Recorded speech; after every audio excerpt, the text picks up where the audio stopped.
뭐 이럴 것 같으면 이 주택자금조달계획서를 작성한 의미도 없고 말이 안 되는 거죠.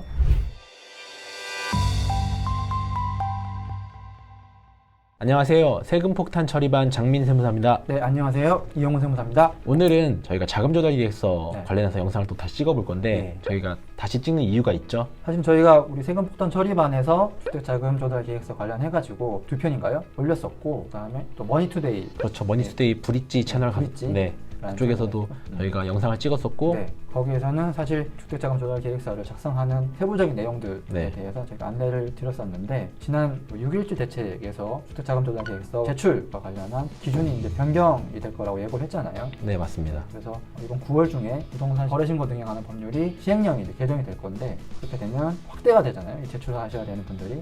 그렇기 때문에 저희가 다시 한번 안내해드리고, 저희가 상담을 하다 보면은 굉장히 많은 질문들을 받게 되는데, 자세히 보면 좀 이렇게 공통된 질문들로 묶이잖아요. 네. 그래서 실무적으로 많은 분들이 고민하시는 부분들에 대해서 그에 대한 답변을 좀 드리려고 이렇게 영상을 다시 올리게 되었습니다. 시행령이 이제 바뀌게 되면 네. 확대가 된다고 말씀하셨는데 네. 구체적인 얘기를 좀 해드리면 네. 현재는 자금조달계획서 제출 대상이 네. 규제 지역, 그러니까 조정 대상 지역하고 투기 과열 지구에서는 네. 3억 원 이상, 그리고 비규제 지역에서는 6억 원 이상을 부동산 취득을 네. 하게 되면 의무적으로 제출을 해야 되는 거고, 투기 과열 지구에서 네. 9억 원 초과 주택을 취득하는 경우에는 자금조달계획서 플러스 증빙 자료까지 제출을 의무적으로 하게끔 되어 있죠. 네. 그렇죠. 근데 시행령이 개정이 돼서 네. 공포가 되면 그 이후부터 계약하는 건에 대해서는 바뀌게 된다는 거죠. 그렇죠. 그 기존의 투기가열지구, 그 다음에 조정 대상 지역의 3억 원 기준이 아예 없어지게 되죠. 그리고 증빙서류 의무 제출하는 범위도 투기가열지구 9억 원 초과였는데 9억 원이라는 게 없어졌어요. 가액 기준이 아예 없어져 버린 거죠. 네. 그렇기 때문에 기존에는 일정 금액 미달이면 해당되지 않았었는데, 이제는 투기가열 지구하고 조정 대상 지역이면 다 해당이 된다고 보셔야겠죠. 빼박이다 한마디로. 무조건이라고 봐야죠. 네. 이런 법이 어딘지 모르겠지만. 네. 근데 뭐 다행히도 아직 비규제 지역은 네. 그대로 6억 원 이상인 경우에만. 네. 그렇죠. 네. 비교적 지역 그대로고. 네. 그 비규제 지역에서는 네. 아직까지도 증빙 서류는 의무 제출 의무는 없다. 없죠. 네. 요청하는 경우에만 네. 제출하게 돼 있고. 비교적 지역이 점점 줄어드는 건 아니겠죠. 뭐 그럴 수도 있죠. 네. 네. 개정되는 부분은 이렇게 정리를 하시면 될 것 같고, 네. 실무적으로 작성을 하시면서 많이들 궁금하시는 내용 네. 질문하고 답하는 형식으로 해서 네네. 한번 저희가 얘기를 나눠보도록 하죠. 네, 제가 몇 가지 질문을 좀 드려볼게요. 이런 분들이 계신데 주택자금조달계획서를 작성을 하잖아요. 사실은 계약을 하고 얼마 되지 않아서 제출하는 거기 때문에 계약 시점에 이제 자금을 가지고 작성해야 되는 건지, 아니면 잔금 기준까지 해가지고 작성을 하는 게 맞는 것인지 헷갈린다는 분들이 좀 계세요. 이렇게 생각하시면 될 것 같아요. 우리가 주택을 취득을 하게 되면 네. 계약금 내고 끝내는 게 아니잖아요. 그렇죠. 계약금 내고 뭐 중도금 내고 잔금까지 다 치러야지만 주택 매매가 이루어지는 거기 때문에 네. 결국에는 잔금까지 다 지불해야 되는 얘기잖아요. 그러니까 잔금 기준으로 생각을 하시면 돼요. 어차피 주택을 다 취득해야 되니까 네. 쉽게 생각하시면 끝까지 다 네. 하시고 제출해야 된다. 네. 다음 질문 한번 드려보겠습니다. 네. 네. 자금조달계획서 작성을 할 때 이런 분들이 계세요. 분양을 받거나 이러면 네. 몇 년이 걸리잖아요. 네. 잔금까지. 그 사이에 이제 벌어들인 수입이 있을 거란 말이죠. 네. 뭐 세무사님처럼 이제 돈이 많은 일 버시는 분들은 네. 매년 벌어들이는 소득이 많을 텐데 네. 그런 경우거나 네. 혹은 또 중간에 퇴사를 앞두고 있어서 뭐 퇴직금을 받을 예정이 있다. 이렇게 되면 또 거액의 돈이 들어올 수 있을 텐데, 이런 금액은 어디에 정확히 적는 게 맞는 건지 네. 궁금하다라는 분들이 좀 계세요. 사실 뭐 이 부분이 좀 애매한 부분이긴 한데요. 네. 결론부터 이것도 말씀을 드리면 네. 금융기관 예금액에 적으시면 좋을 것 같아요. 현금 등에 적으면 안 되고. 네. 거기는 웬만하면이 아니고 거기는 적으시면 안 돼요. 안 돼요? 네. 근데 난 현금으로 적고 싶으면 어떻게 해요? 그래도 안 되죠? 뭐 적고 싶으면 뭐 적으시고 나중에 소명자료 안내문 받으시면 되니까. 사실 벌어들인 수입도 어차피 예금으로 들어올 거잖아요. 네, 맞습니다. 네, 그러니까 네. 금융기관 예금액을 적는 게 네. 바람직하다 네. 라고 보시면 되실 것 같고, 네. 방금 변호사님 말씀 중에 현금 부분에 네. 그래도 금액이 뭐 일부 혹은 좀 많이 적으신 분들이 간혹 계실 텐데, 이와 관련해서 소명 요구가 나오는 사례는 없나요? 최근에 네. 한국감정원에서 소명자를 받으셔가지고 그것 때문에 상담 오신 분이 있거든요. 예. 그분 같은 경우는 현금 등 기타 금액에 네. 한 3억 원 정도 기재를 3억 하셨더라고요. 원? 네. 그렇다면 총 주택 총 구입 대금은 어느 정도? 한 10억 정도 됐었어요. 10억 정도. 3분의 1 정도를 현금으로? 네, 네. 그 소명 안내문에는 왜 네. 소명 안내문을 보냈는지에 대해서 구체적으로 나와 있진 않아요. 아, 그래요? 네, 근데 제가 검토를 해보니까 그 부분 때문에 나온 것 같거든요. 근데 근데 실질적으로 그 3억 원은 현금 등 기타에서 그러니까 금융기관에 예금되지 않은 현찰은 아니었던 거고 네. 사실 현찰 부분을 거기다 적는 거거든요. 그렇죠. 집에 네. 있는 금고 있는 거. 네. 또는 자금조달계획서 작성 방법에 네. 보면 네. 뭐 예적금이 아닌 펀드라든지 예. 보험 해약을 한 금액을 네. 그 부분 적으라고 안내가 되어 있긴 해요. 현금 등에. 네. 이 사례에는 어떤 금액이었던 거죠? 이분께서는 보험 해약금을 아. 거기다 작성을 하셨는데 해약금. 그 금액이 3억이니까 좀 과다하다고 봐서 안내문이 나왔는데 그 부분을 그냥 금융기관 예금액에 적었다고 하면 아마 제 판단으로는 소명 자료가 나오지 않지 않았을까라는 생각이 들거든요. 사실은 결론은 동의를 하긴 하지만 이 경우도 소명을 하면 되는 건데 네, 네. 사실은 이거를 금융기관에 적었더라면 굳이 귀찮은 일을 하지 않아도 됐다 이 말씀이잖아요. 네. 그러면 뭐 작성을 안 해낸 보험 등 기타 금액도 현금에 적게 안내는 되어 있지만 이 금액도 어차피 금융기관 예금액으로 들어오게 되니까 네. 예금액에 적어도 무방한 거네요, 사실. 네. 좋은 정보 감사합니다. 네. 그럼 이제 제가 좀 질문 좀 해볼까요? 자금조달계획서 작성을 상담을 하다 보면 예. 이런 질문 하시는 분들이 있어요. 자금조달계획서 내가 부동산 뭐 취득하는 금액 예를 들어 뭐 10억이다. 그러면 80%만 소명을 하면 되는 거 아니냐? 80% 기준으로 작성을 하면 되는 거 아니냐? 이렇게 질문을 하시는 분들이 있어요. 네. 안 되죠. 그렇죠? 예, 왜냐면 만약에 10억 원짜리 집을 사는데 8억 원만 소명하면 되지 않냐? 그럼 2억 원은 뭐 어디서 가져오든 아무 상관없다. 이런 말인데 뭐 이럴 것 같으면 이 주택자금조달계획서를 작성하는 의미도 없고 말이 안 되는 거죠. 그래서 실제로 작성할 때는 10억이면 10억, 100% 금액을 이제 작성해야겠죠. 그런데 추후에 혹시라도 자금 출처 조사라든지 소명 요청이 오면 그에 대한 소명에 대해서는 그 소명 요구하는 금액의 이제 80%만 이제 소명을 하면 되는 상황인 거죠, 사실. 네. 이 부분은 네. 증여세법에 그렇죠. 재산 취득 자금 등에 대한 증여 추정의 네, 그렇죠. 규정에 네. 나와 있는 내용이죠. 예. 그래서 세무사님 말씀처럼 이제 오해하시는 분들이 계실 수 있는데 주택자금조달계획서를 작성하실 때는 주택취득금액 전액에 대해서 이제 작성하셔야 되고 혹시 이제 소명 요청이 나오면 그 소명 금액의 미니멈 80%는 소명하셔라 네. 라는 부분이 되겠죠. 네. 네. 그럼 다음 질문 네. 넘어가 보죠. 차익금 관련된 내용인데요. 네. 신용대출에 예. 대한 문의 엄청 많은데 굉장히 많아요. 이 네. 부분이. 그러니까 신용대출을 네. 적어도 되는 거냐?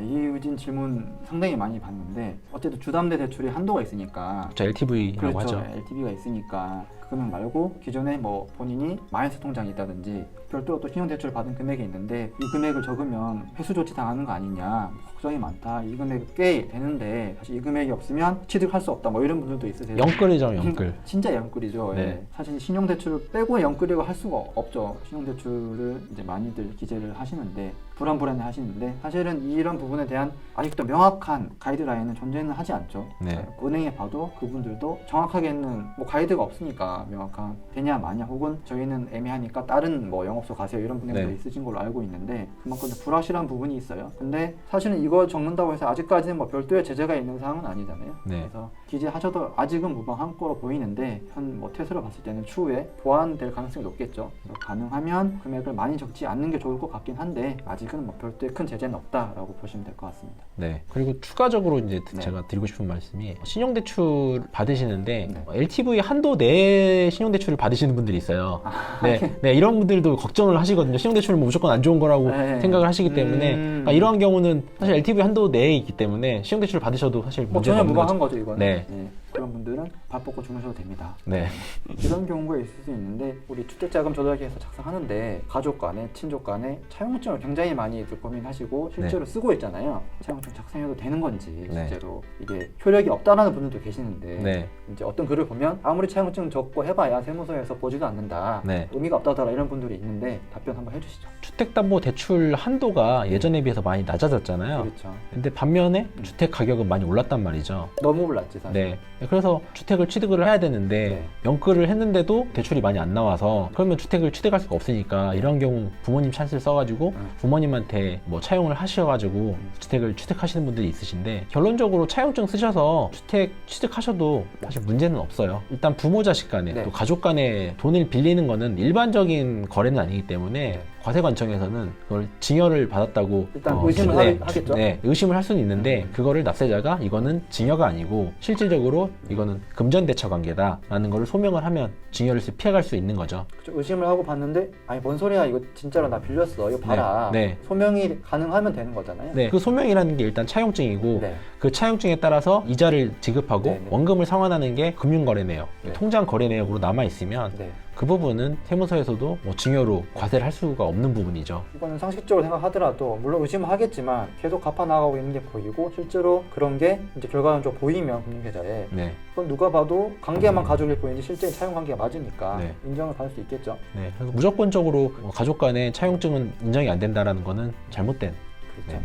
실제 소명이 가능하면 충분히 이제 차용증 작성이 가능하다. 근데 또 눈속임거리로 이렇게 빌리는 건 당연히 안 되겠죠. 그렇죠. 자, 이런 게 있을 수 있는데 우리가 차용증 작성하고 이자를 주잖아요. 네. 그럼 실제로는 원래는 이제 이자 소득에 대해서 원천 징수라는 걸 해야 되는데 네. 이런 부분들 실제로 해야 되는지 네. 어떤 분들은 원천 징수 안 했는데 어떻게 해야 돼요? 이런 분들도 계신데 어떻게 하는 게 합리적일까요? 일반적 원칙은 원천 징수를 하시는 게 맞아요. 네, 네. 세법상 이런 소득은 비영업대금의 이익이라고 해서 이러한 경우에 원천 징수 세율이 지방세까지 포함해서 27.5%를 원천 징수해서 높긴 네, 높다, 그죠? 네. 지급하는 달 다음 달 10일까지 네. 신고 납부하게끔 돼 있는데 뭐 저희 같은 세무사들이야 쉽게 할 수 있겠지만 네. 뭐 일반적인 납세자분들께서는 그걸 챙겨가지고 신고를 하시기에는 사실 실무적으로 어렵죠. 매달 이자 받는데 매달 신고할 수 없잖아요. 네, 그렇죠. 네, 이러한 경우에는 원천 징수를 하지 말고 네. 다음 연도 5월 달에 종합소득세 신고할 때 비영업대금의 이익으로 한 방에 네, 합산을 해서 신고를 하시면 됩니다. 사실 이런 분들 걱정이 많이 되실 텐데 네. 1년치 한 번 해도 된다라는 네, 말씀이죠. 네,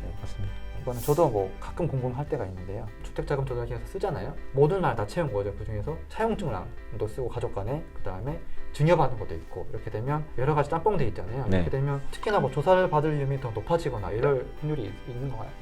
전 개인적인 제 판단으로는 네. 자금 조달 계획서 이 제도 자체가 불법적인 증여 이런 부분들을 잡아내기 위해서 만들어진 제도거든요. 투명한 거래를 좀 유도하기 위해서. 그렇죠. 네. 그러니까 예전에 불법적으로 이제 부모님 차트를 쓸 때 네. 부모님한테 돈을 이제 받았는데 네. 그거를 증여세를 내자니 너무 아깝고 아, 아깝죠. 네, 그러니까 부모님 계좌에서 현찰로 인출을 해가지고 네. 그거를 증여를 해서 네. 그 돈으로 취득을 하거나 또는 부모님이 매도자한테 직접 돈을 바로 쏘는 거죠. 네. 그렇게 해서 증여세를 탈루하면서 주택을 취득을 했었는데 이제 그런 진짜 것들 많았죠. 네, 그런 것들을 막기 위해서 이 자금조달계획서를 네. 작성해서 제출하게끔 된 거거든요. 네. 그 취지에 맞게 네. 증여라고 하면 증여세 신고를 하고 음. 증여든 가액에 작성을 하고 그리고 뭐 그게 증여가 아니고 아까 말씀드린 대로 네. 차용이다. 그러면 뭐 그 밖에 차입금 네. 거기 관계까지 표시를 하게끔 돼 있잖아요. 그렇죠. 네. 그래서 정상적으로 네. 그렇게 작성을 하시고 실질적으로 뭐 차용이면 뭐 이자 드리고 원금 상환하는 모습 네. 보여드리면 전혀 문제가 없어요. 그렇죠. 이게 뭐 조사라고 하고 또 소명 요구를 하는 게 꼭 나쁜 것만 아니잖아요. 네. 본인이 명확하고 떳떳하면 사실은 뭐 속된 말로 털릴 게 없는데 네. 그런 부분에 대해서는 뭐 너무 민감하게 반응하실 필요는 없으실 것 같고. 네. 그리고 이제 네. 그런 부분들이 작성할 때 부담스러우시면 네. 뭐 저희 같은 세무사들 그렇죠. 네, 그리고 전문가들한테 네. 상담을 받으신 다음에 제출을 하시면 좀 리스크를 줄일 수 있지 않을까. 그렇죠. 리스크도 줄이고 본인 마음도 좀 편해지실 수 있고 네. 일단 한 단계 더 이제 전문가 의견을 거치니까 네. 그런 부분들에 있어서는 상당히 도움이 될 수 있겠죠. 네. 제가 좀 질문 좀 해볼까요? 예를 들어서 부모님한테 네. 증여를 받거나 차용을 하는 경우가 있어요. 네, 많죠. 네. 근데 네. 부모님 뭐 예를 들어 뭐 사업을 하시는 분이다. 네. 근데 부모님이 뭐 한 5억을 빌려주셨다. 네. 그러면 부모님한테 네. 뭔가 불똥이 튀지 않을까라는 걱정을 하시는 분들이 있어요. 사실 그렇게까지 걱정하시는 분들은 뭔가 검은 돈이 있거나 그런 네. 분이 확률이 크긴 한데 네. 사실은 이 주택자금 조달 계획서를 작성하는 거의 주체는 이제 본인이잖아요. 네. 그래서 그 중에서도 뭐 일부가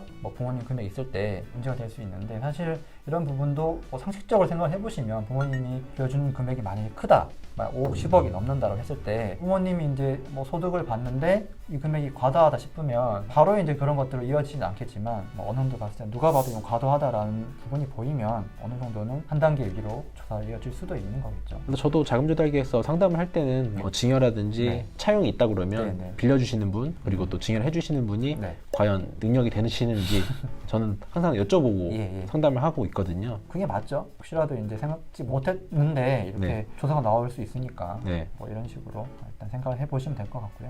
그리고 자금조달계획서 제출을 하면 네. 어떤 금액 이상이면 뭐 네. 무조건 조사를 받는다. 강남에서 네. 내가 집을 사게 되면 무조건 조사를 받게 된다. 네. 뭐 이렇게 오해를 하시는 분들이 좀 많더라고요. 아 그래요? 네. 뭐 그러면 예를 들어서 어디 강남에 있는 분들은 다 100% 다 조사 받는다더라. 네. 뭐 줄 서서 다 이렇게 조사를 받고 네. 도장을 찍어줘야겠네.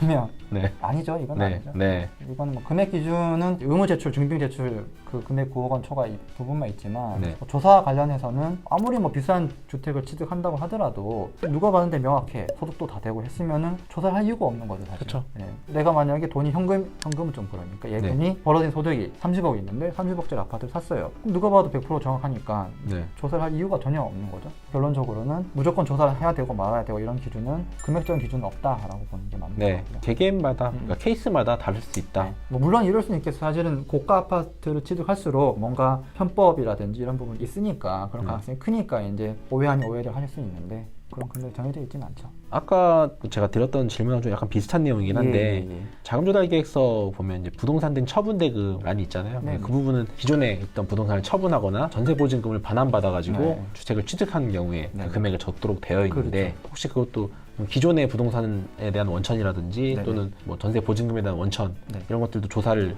할 수 있냐? 사실은 바로 조사를 하진 않겠죠. 그런데 금액이 이제 과다한 거죠. 예를 들어서 30억을 주택을 취득했는데 25억 원이 임대보증금이다라고 하면 25억 원이 어디서 났는지 당연히 이제 추적을 하겠죠. 딱 봤는데 이 사람 소득으로는 절대 불가능하고 보니까 그 전에 뭐 증여받은 흔적도 없고 다른 금액을 차용하는 흔적도 없고 전혀 그렇게 되면 누가 봐도 이건 합리적인 의심으로 이어질 수 있겠죠. 그러니까 뭐 전세 자금을 적어도 무조건 안 되는 건 아니고요. 뭐 금액이 커도 상관없지만 그 금액의 원천이 본인 소득이라든지 여러 정황상 과다하다 싶으면 조사가 이어질 수도 있겠죠. 이거는 기존에 매스컴에 네. 보도됐던 네. 나이가 어린 분이 주택을 취득했을 네, 때 네, 네. 기존에 뭐 할머님하고 그때 네 맞아요. 네, 같이 공동 명의로 있다가 그걸 처분을 하고 새로운 주택을 네, 취득을 맞아요. 네, 했던 케이스가 있었죠. 기억력 좋네. 네.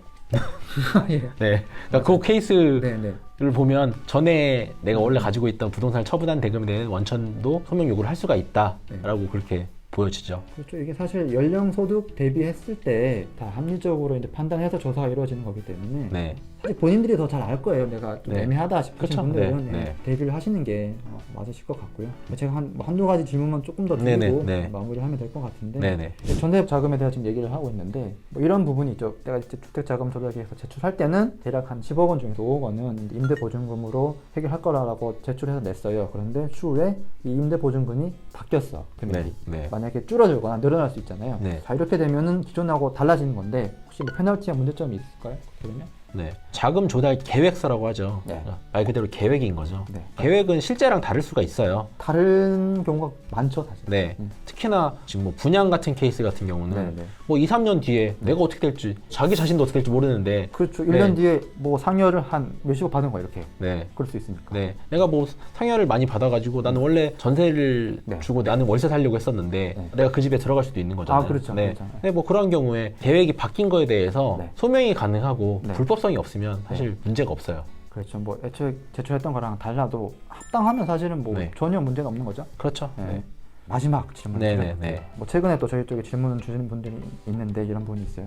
본인은 이제 소득이 거의 없어요. 없거나 이제 네. 거의 미미한데 또 게다가 또 성인이에요. 성인이고 이제 30대도 넘으셨는데 근데 이제 부모님이 부자인 거죠. 현금이 많으시고 그래서 부모님으로부터 거의 주택의 자금의 대부분을 이제 차용해서 주택을 취득하려고 한다고 해요. 이런 경우 괜찮지 않을까요? 라고 질문하시는데 어떨까요? 네. 일단 차용이라는 거는 차용한 금액을 갚아야 되는 거잖아요. 아 그렇죠. 물론 원금도 갚아야 되지만 추가로 이자까지 드려야 되는데 네. 그러면 그 원금하고 이자를 드릴 수 있는 능력이 있어야 되는 건데 그렇지. 네, 내가 소득이 없다고 그러면 네. 사실 그 능력이 없는 거기 때문에 네. 그거는 과세관청에서 그냥 증여로 볼 수 있는 확률이 아주 높죠. 거의 실질이 증여라고 봐야겠죠. 이런 거는. 네. 그러니까 극단적으로 미성년자한테 돈을 빌려준다. 네. 빌려서 미성년자가 취득을 한다. 말이 안 되잖아요.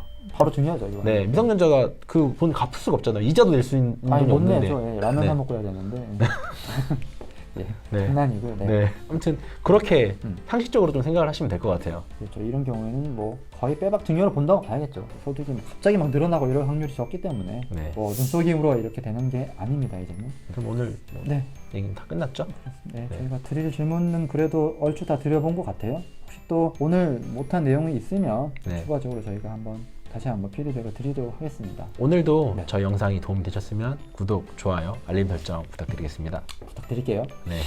지금까지 세금 폭탄 처리반이었습니다. 감사합니다. 감사합니다.